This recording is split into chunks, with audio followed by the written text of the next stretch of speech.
Hey, what's going on, everyone? Welcome back to the channel. Today we're talking about Valorant's newest update, patch 11.07b.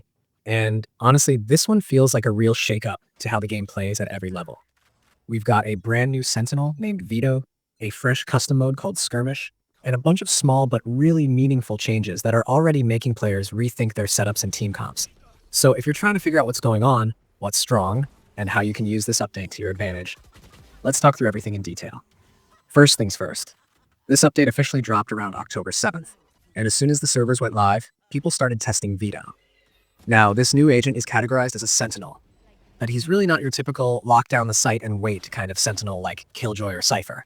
Instead, Veto is what you'd call a proactive Sentinel. He's got tools that can shut down utility, create teleport angles, and even let him mutate into something that feels closer to a duelist during his ultimate. It's a really interesting hybrid design that kind of breaks the traditional role boundaries Valorant's had for a while. Let's talk about his kit, because this is where things get wild. Veto's first ability is called Chokehold. You throw it out and it sets a trap that activates when enemies come into range.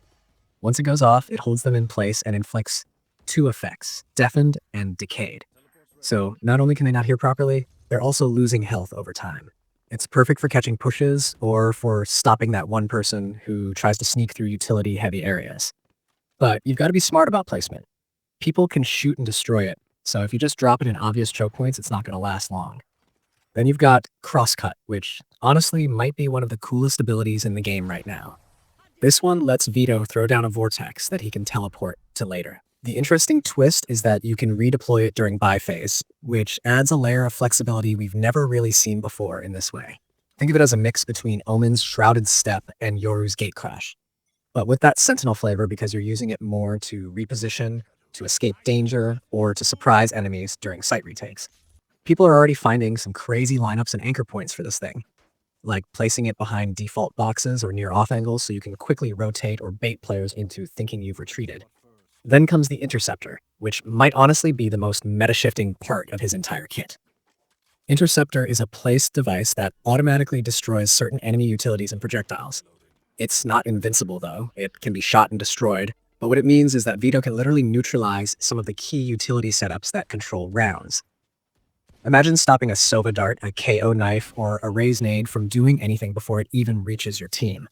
That's the kind of playstyle change we're talking about.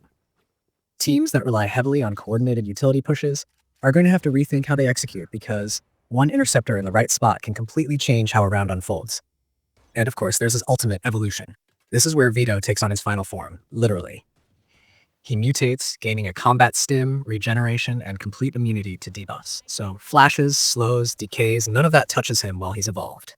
It's like he becomes this unstoppable force that can storm through utility-heavy choke points and open up space for his team. The key to using it effectively is timing and coordination.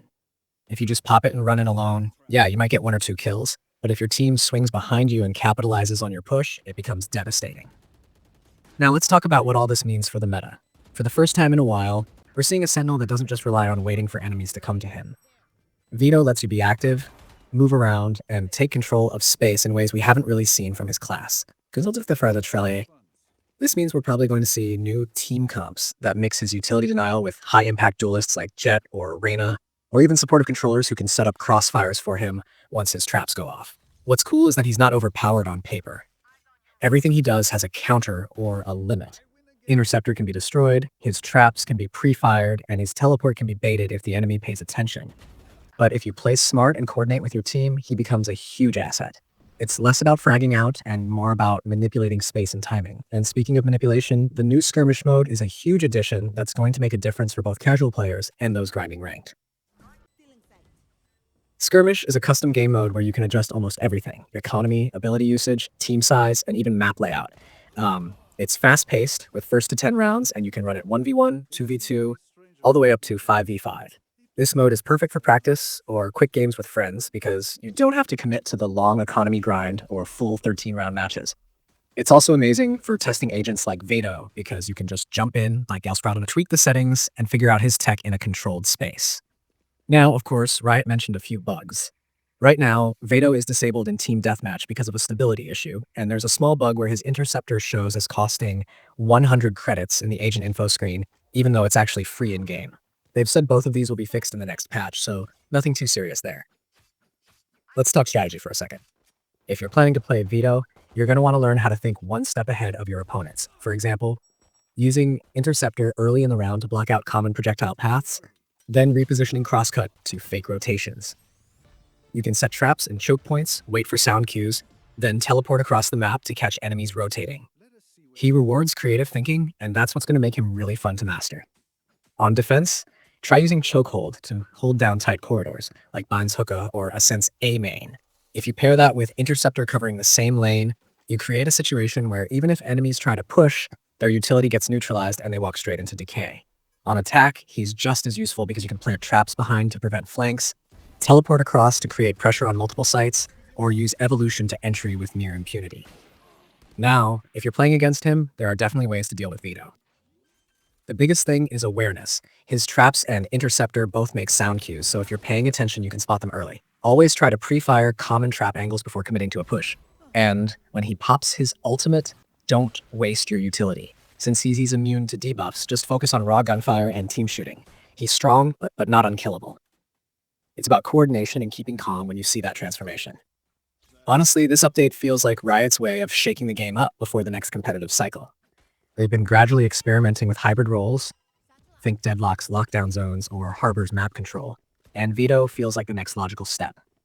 He's a Sentinel, sure, but his playstyle almost feels like a Sentinel duelist hybrid. And I wouldn't be surprised if we start seeing pros test him in scrims soon, especially on maps like Split and Lotus, where his teleport and anti-utility can completely change the pace. And then you've got the Skirmish mode, which might sound small, but it's going to have a long-term impact. Streamers and creators are already setting up custom tournaments, quick 1v1 sessions, or first to 10 coaching games. It's the kind of mode that's perfect for keeping the community engaged between patches. So putting it all together, this patch feels like one of those updates that redefine the rhythm of the game rather than just tweaking numbers. Veto's introduction means every player now has to think differently about utility timing and map control. Skirmish gives everyone a faster way to experiment and improve. And overall, Valorant just feels fresh again. Like there's a new layer of strategy waiting to be explored. But what I really want to know is how you're going to use him. Are you planning to main Veto? Are you going to stick with your old Sentinel? Or do you think this guy's going to take over the competitive scene? Because honestly, I can see him fitting perfectly in ranked once people get used to how he plays. Anyway, that's the full breakdown of patch 1107B. This one's packed with stuff worth exploring, and I think it's going to keep evolving as players learn new tech. If you want, I can make a follow-up video where I go through some map-specific setups for Veto, like the best crosscut spots or how to use Interceptor effectively on different sites. Just let me know in the comments and I'll get that going. Thanks for watching, and as always, stay sharp, stay creative, and I'll catch you in the next one.